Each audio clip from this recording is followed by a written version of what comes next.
hands where I can see them! Now! It started like any other Saturday morning at a quiet suburban grocery store, the kind where nothing ever really happens. But that calm shattered the moment a young cop, desperate to prove himself, pulled his gun on a black man who wasn't just innocent, he was someone who could end the officer's entire career with one phone call. Hands where I can see them, now! The command sliced through the cereal aisle like a blade.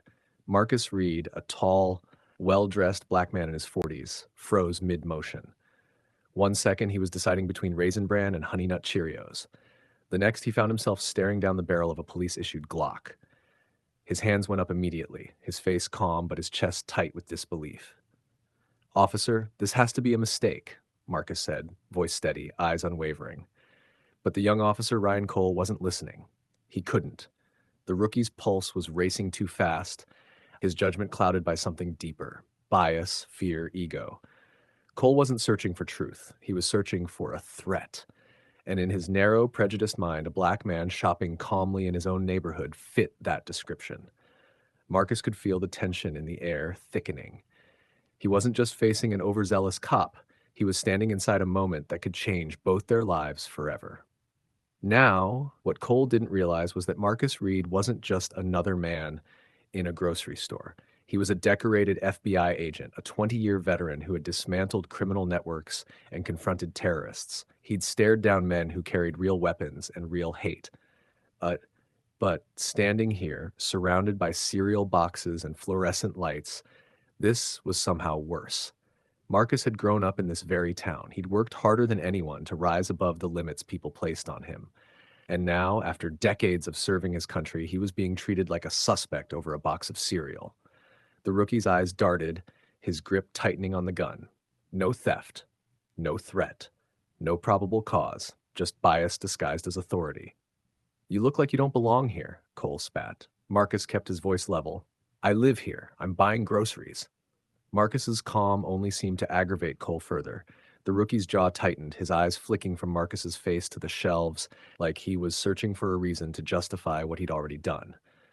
When Marcus refused to show his ID, something he wasn't legally required to do without probable cause, Cole's panic flared.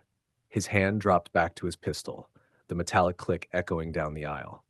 "I said hands up," Cole barked, his voice trembling between fear and anger.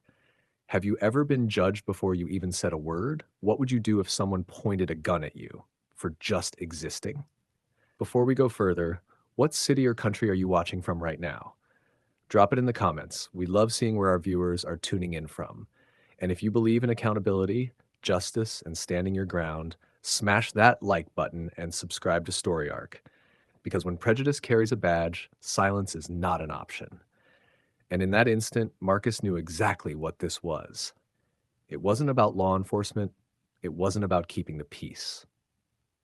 It was about power, about a young man who mistook authority for control and fear for reason. Marcus's pulse slowed. He'd been through worse. He'd negotiatives, walked into cartel hideouts, and faced danger without flinching. But what cut deepest wasn't the weapon pointed at him. It was the reality behind it. So, Marcus made a move of his own. Not with aggression, not even with his hands, but with something far more powerful: his phone. "I suggest you call your superior," he said, voice calm, eyes fixed on Cole.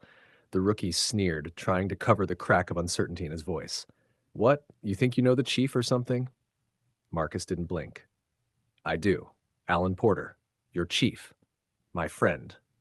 Cole froze, his arrogance faltering for the first time. Marcus unlocked his phone, dialed, and put it on speaker. The call rang twice before a deep voice answered. "Alan, it's Marcus," he said evenly. "I'm at the grocery store. One of your officers just pulled a gun on me for shopping." Silence filled the air, heavy as stone. Then Chief Alan Porter's voice came through, sharp and furious. "Don't move. I'm on my way."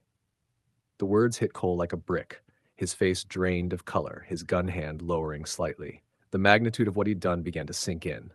He'd just threatened a federal agent, and not just any agent, but his own chief's close friend. Shoppers nearby whispered, phones recording as the tension rippled through the aisle.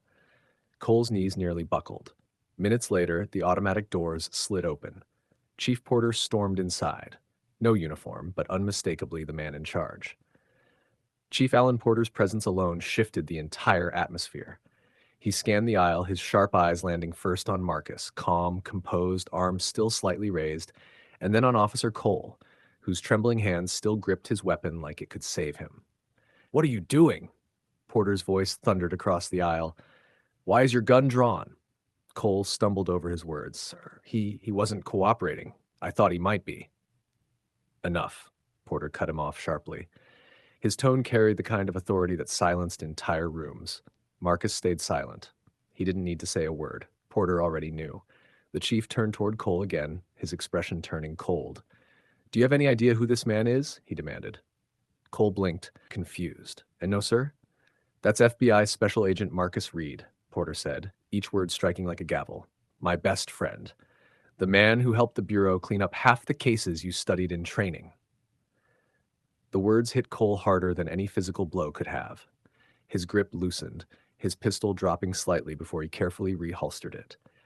His entire face had drained to a ghostly pale, his chest heaving as the reality of what he'd just done settled in. The silence that followed was thick and humiliating. Every eye in the store was on him. Shoppers, clerks, even the manager frozen behind the counter. The rookie's breathing hitched.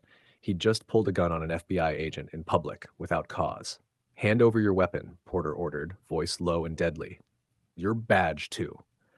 Cole hesitated for only a second before obeying, his hands shaking as he unpinned his badge and placed his gun on a nearby shelf. "Radio, too," Porter added. "You're suspended, effective immediately." Cole's mouth opened to speak, but no sound came. He just nodded, small and defeated, and turned away as Porter shook his head in disgust. Marcus finally exhaled. He hadn't wanted this scene. He hadn't wanted to embarrass anyone. But he also knew this was bigger than him. Porter turned back to him, his expression softening. "I'm sorry, Marcus," he said quietly. "You shouldn't have had to go through that." Marcus simply nodded, his calm unwavering. "You did what was right, Alan." Back at the station, things only spiraled further for Officer Cole. Chief Porter didn't waste a second. He handed the case straight to Internal Affairs, and they took it personally. Within hours, investigators had pulled every angle of the grocery store's surveillance footage. What they saw was damning. The video showed Cole approaching Marcus first. No report of theft, no radio call, no probable cause. Just a young cop puffed up with authority. The footage captured it all. Cole drawing his weapon without justification, his face twisted in aggression, and the exact moment that fear turned to panic when Marcus made the call to Porter. When Cole tried to defend himself before the review board, his excuses fell apart instantly. He blamed confusion, claimed miscommunication, but the evidence was undeniable. The panel didn't see confusion. They saw racism, abuse of power, and reckless endangerment. The verdict was unanimous. Cole was fired, effective immediately, and if he refused to sign his resignation, the department was prepared to press criminal charges. He signed, hands trembling, eyes wet, his entire career collapsing before him. Marcus didn't celebrate. There was no satisfaction in watching another man fall. He wasn't looking for revenge, he was looking for accountability. What happened in that store wasn't an isolated event. It was a reflection of something far bigger, a system where bias could masquerade as duty, and where a black man, even one with a federal badge, could still be seen as a threat for simply existing. As Marcus stood outside the station later that evening, the city lights glinting off his phone screen, he thought about all the people who wouldn't have had his protection or a friend like Chief Porter to call. For them, stories like this didn't end in justice. They ended in silence. But this time, the silence broke. The truth had been caught on camera. The badge hadn't shielded the wrongdoer. Justice had been swift, loud, and public. Marcus walked away from that grocery store with more than a bag of cereal. He walked away with proof. Proof that speaking up still mattered, that standing firm could still make a difference. Because when prejudice carries a badge, silence is not an option.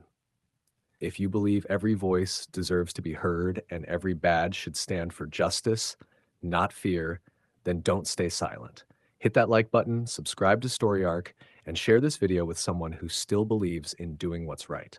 Because the fight for fairness doesn't end here. It starts with stories like this.